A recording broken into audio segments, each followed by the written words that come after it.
Ассалаумағалейкум. Қазақстанның заңдары күннен күнге неше түрлі заң шығарады ғой.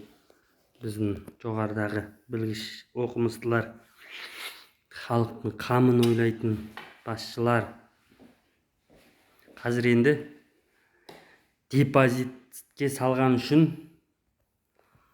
былайша айтқанда салық төлейміз дейді.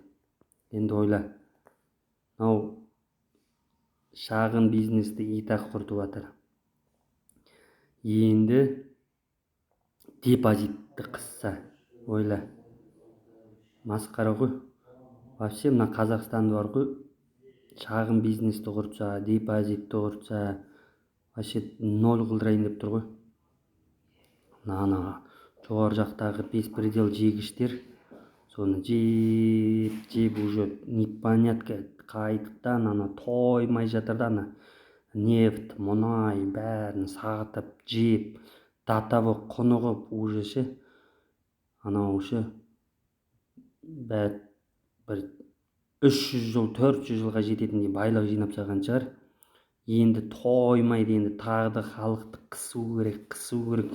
Ана өтірік әртіс депутаттары бар іштерінде, киноны қойып халықты заблужденияға тығып, қайтадан ауызбен деп бірдеңке дейді. Анау сценарий бойынша сықылдатады, бірақ толқы қандай деген әңгіме ғой.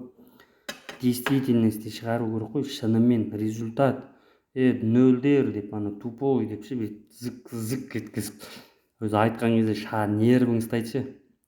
Бірақ не істейсің, енді бәрібір Алла тағала айтады ғой, ешкім ризығын ешкім жей алмайды деп.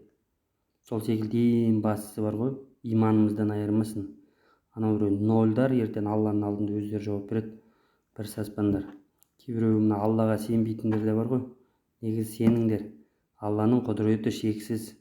Ешкімнің бір тиын нанын, бір түрім нанын, суын да іше алмайды.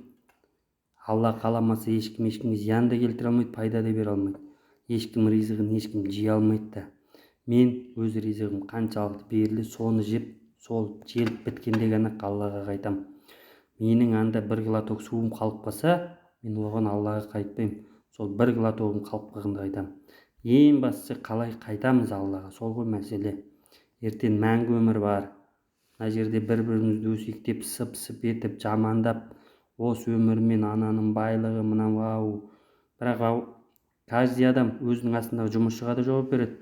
Сол секілді астыда халыққа да жауап береді. Сол үшін